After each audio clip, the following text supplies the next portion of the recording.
Would you please welcome Dr. Roger McGrath?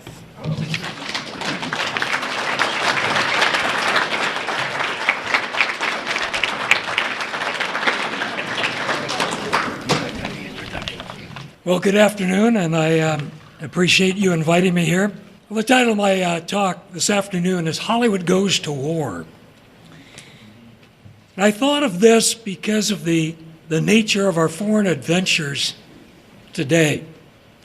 We've heard a lot about the border, or the lack of a border, between the United States and Mexico this afternoon. And we have fewer than 10,000 Border Patrol agents. And we're not allowed to recruit anymore because they couldn't even run an advertisement for such on the Super Bowl. It was too controversial to recruit Border Patrol agents for the United States on the Super Bowl. Think about that. That's how far political correctness has taken us. We are not allowed to defend ourselves any longer. However, we are allowed to defend Iraq, where we have how many troops? Anybody? 150,000, 160,000, 170,000. Well, actually, we have over 300,000. Where are those other 140,000 troops? Well, they're private contractors. We have 140,000 private contractors doing sentry duty, driving convoys, cooking, laundering. All of these things that were done by troops in the past are now disguised. It's like off-item budgets in Congress. Billions of dollars, not part of the budget, but we spend it every year. Well, here we have 140,000 additional troops you don't hear about. Over 300,000 Americans are serving in Iraq to protect the borders with Syria and with Iran. We don't have 10,000 for our own southern border. And I suspect Bear Stearns is probably accurate. 20 million illegal aliens in the United States. And Jim Gilchrist is suggesting perhaps over 30 million since the Bear Stearns survey was made. This boggles my mind. Being here in Southern California, I've watched the transformation of Southern California from the United States civilization that I knew in the 1950s, now to something that resembles much of Los Angeles, a third world liberty port, which I'm sure Jack McManus could tell you about as well. No longer is English the first language in the Los Angeles Unified School District. It's mind-boggling. Never thought something like this would happen in my lifetime. It is an invasion, and the nation is suffering for it. Well, I'd like to take a look at what happened in a real war.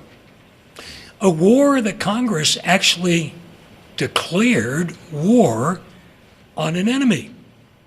Well, we haven't done that since World War II. Imagine this. Tom Cruise, Matt Damon, and Brad Pitt quit Hollywood and enlist in the armed forces as privates to fight for Uncle Sam. Inconceivable. But that is exactly what Jimmy Stewart, Tyrone Power, and Clark Gable did during World War II. No actors were bigger stars at that time, nor were there any bigger box office draws. No one was bigger than those three. Studio executives were not elated that their stars were enlisting, but the nation was thrilled. Stewart, Power, and Gable were not alone in kissing civilian life goodbye. Other well-established actors served in World War II as well, many of them with distinction.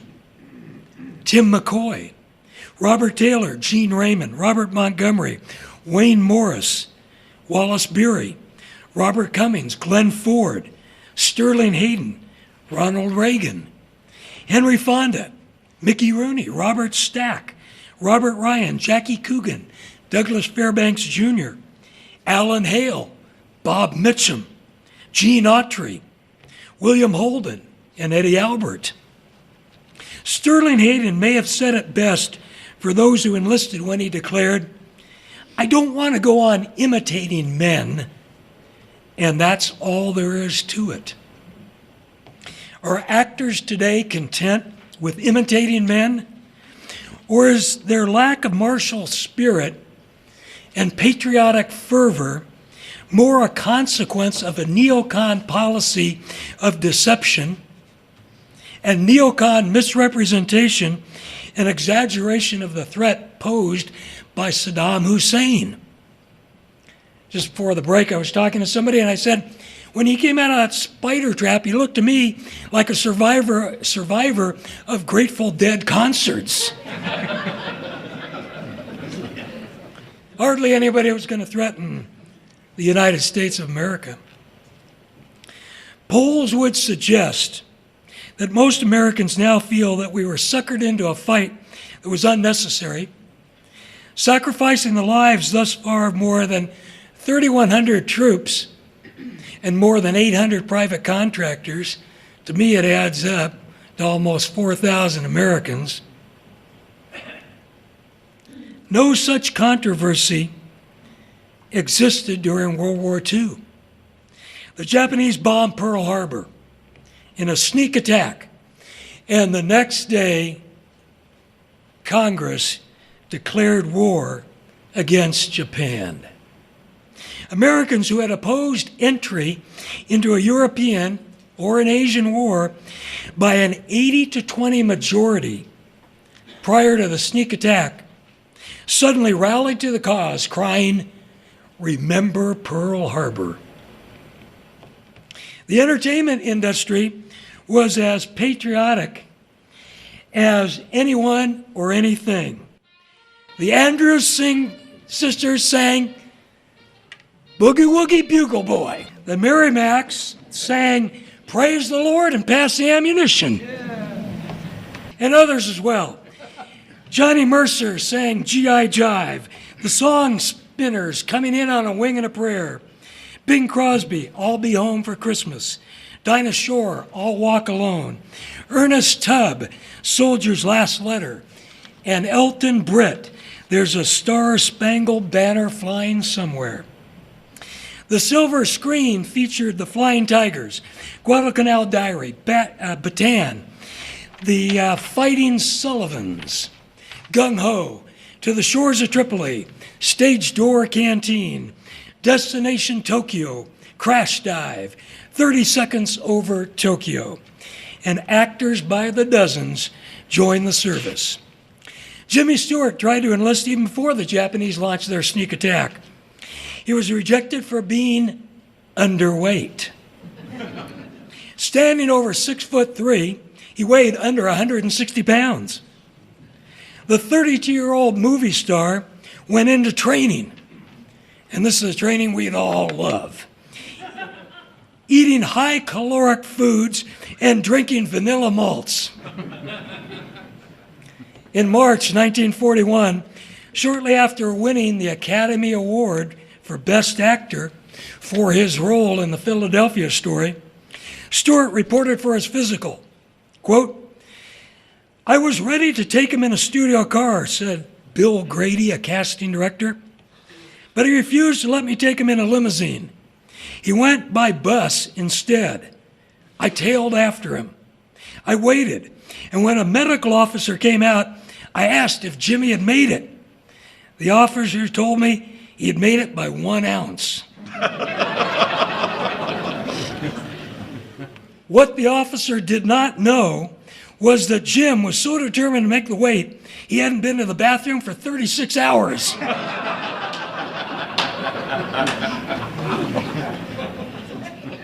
It had been torture, but it had put him over.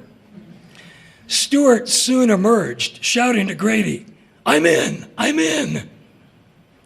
By the end of March, the Oscar-winning movie star was Private James Stewart, temporarily assigned to Fort MacArthur in San Pedro. Already a civilian pilot, he was shipped off to Moffett Field at the southern end of San Francisco Bay for training with the Army Air Corps. Too tall for fighters, he hoped to fly bombers. A little more than a month after Pearl Harbor, he earned his wings and was commissioned a second lieutenant. Wearing his Army Air Corps uniform, he served as a presenter at the Academy Awards in February and handed the Oscar for Best Actor to Gary Cooper for his role in Sergeant York. Think of the irony of that today. Jimmy Stewart in uniform, presenting the Oscar to Gary Cooper for his role in Sergeant York. Not the Hollywood we know now, I suppose. During the spring of 1942, Stewart had to resist several attempts to make him a public affairs officer. Many in the Air Corps felt he'd be a greater value making appearances than flying in combat. After repeated requests, Stewart finally got assigned to bomber training, qualifying as a B-17 Flying Fortress pilot by February 1943.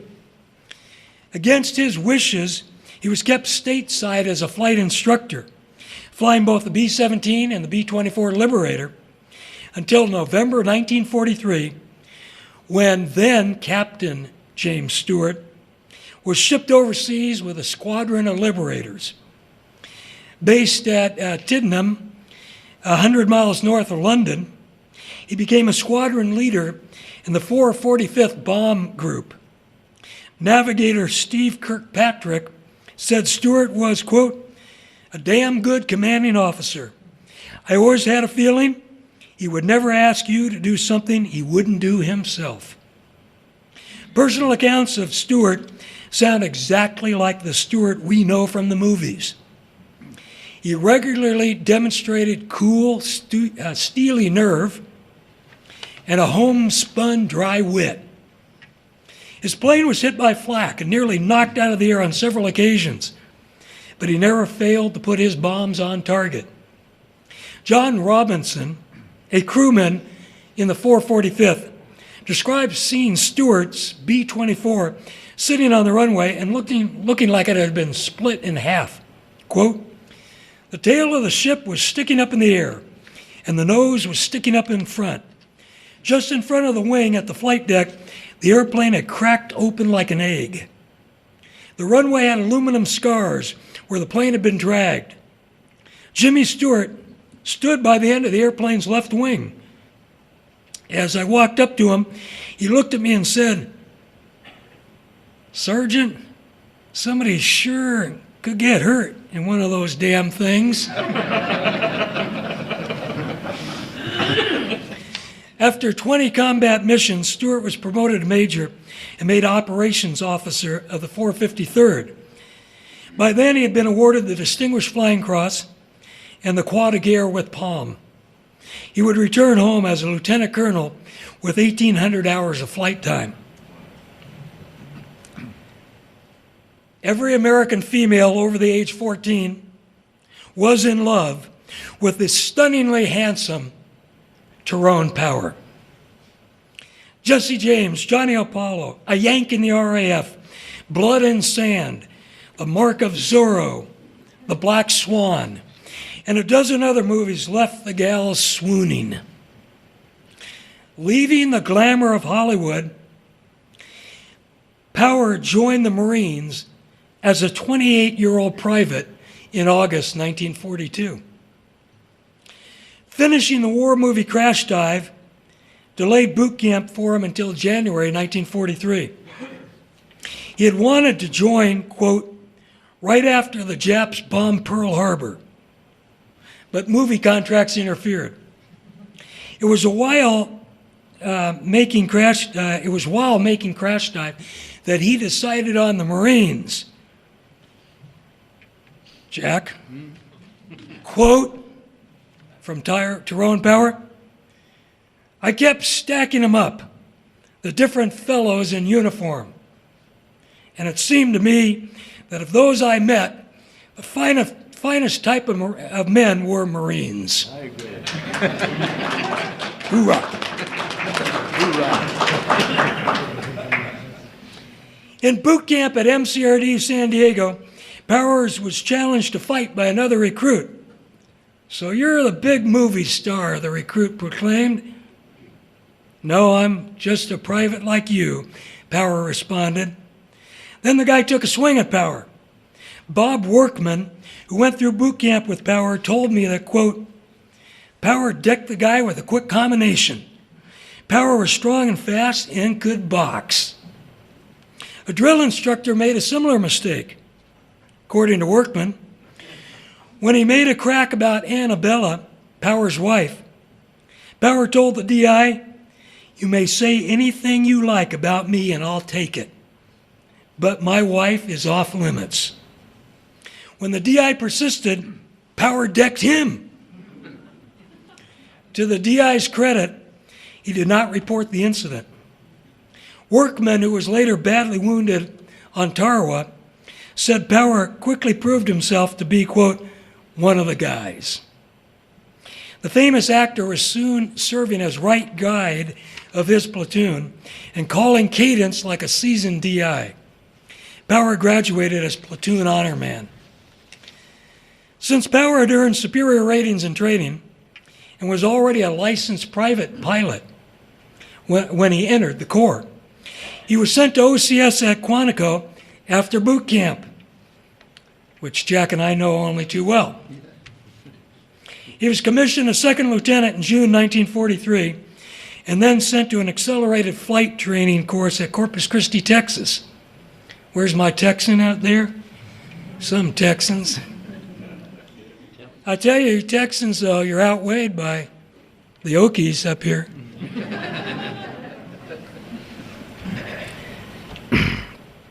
Well, he went down to Corpus Christi, Texas, then for this accelerated flight training course. By April 1944, he had not only earned his wings, but had been promoted to first lieutenant.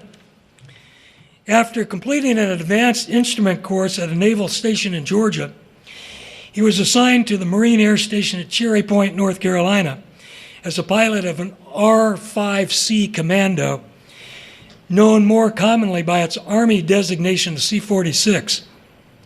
The fall of 1944 found Power flying with VMR 352 out of El Centro, California, and then in January and February with VMR 353 based first on Kwajalein and then on Saipan. Tyrone Power was one of the first Marines to land on Iwo Jima, ferrying in supplies and evacuating wounded Marines under heavy fire. He flew similar perilous missions in the battle for Okinawa. He returned home with 2 Bronze Stars and 1,100 hours as pilot in command. Known as the King of Hollywood, Clark Gable was 41 years old when he enlisted in August 1942 as a private in the Army. 41 years old. The other day on the radio, I heard somebody challenge Sean Hannity. Said, "Well, you're so gung-ho, Sean Hannity. Why aren't you in the service?"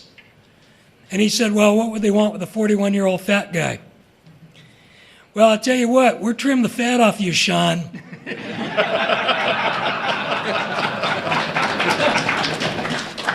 And Clark Gable was 41 years old, and he was the King of Hollywood. Said Gable, "I don't want to sell war bonds, I don't want to make speeches, and I don't want to entertain. I just want to be sent where the going is tough." He immediately applied for OCS and soon found himself in a course for 90-day wonders at a camp in Florida. His fellow officer candidates initially kept their distance, thinking he must have an awfully high opinion of himself. Sensing the tension, Gable removed his false front teeth and waved them at the other men. "Look at the King of Hollywood," he laughed. "Sure looks like I'm just another Jack now, doesn't it?" Everyone roared, and Gable was suddenly just one of the guys.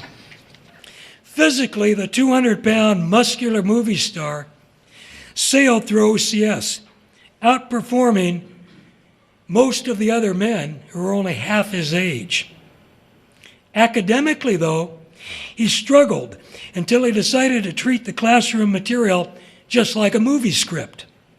While other candidates were sleeping at night, he sat on a toilet stall and memorized page after page of subject matter until he could recite the material.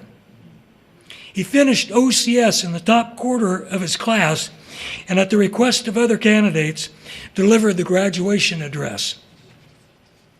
After commissioning, Gable spent several more months training at gunnery schools. Having spent years hunting and years at the skeet range, he excelled as a gunner and was promoted to first lieutenant by the end of January 1943. Gable spent the next 2 months making a training film at an air base in Colorado, and then was deployed with the 351st Bomb Group to Polebrook, England, some 80 miles north of London. His arrival was announced first by German radio broadcasts, which had said that he would be welcome in Germany when his plane was shot down. Hitler had a large collection of American films and had stated on several occasions that his favorite movie star was Clark Gable. Now, by the way, Gable was mostly of German descent, but he was also part Irish. And a Marine. Well, we got Fitzgerald, and McManus, and McNamee, and McBride, and who else do we have? McGrath. Yeah, McGrath here. Gable's first mission during May 1943 was almost his last. Now a captain, Gable was in charge of a film crew aboard a B-17 bombing German-occupied Belgium. When a Focke-Wulf fighter fired on his B-17, a 20-millimeter shell blew off the heel of Gable's boot and missed the actor's head by an inch. On his fourth and fifth missions, he replaced wounded gunners and got a chance to fire back at the enemy. By October, he had shot thousands of feet of film and had been awarded the Distinguished Flying Cross. He returned to the United States in November and was stationed at Fort Roach, from Hal Roach, the movie studio, in Culver City, making training films until his discharge. It's difficult to imagine the actors of today doing what Jimmy Stewart, Tyrone Power, and Clark Gable did. But given the right war, one with a congressional declaration of war, and one without deception, misrepresentation, and ambiguity, a Tom Cruise, a Matt Damon, or Brad Pitt just might surprise us. At least, I would like to think so. Thank you.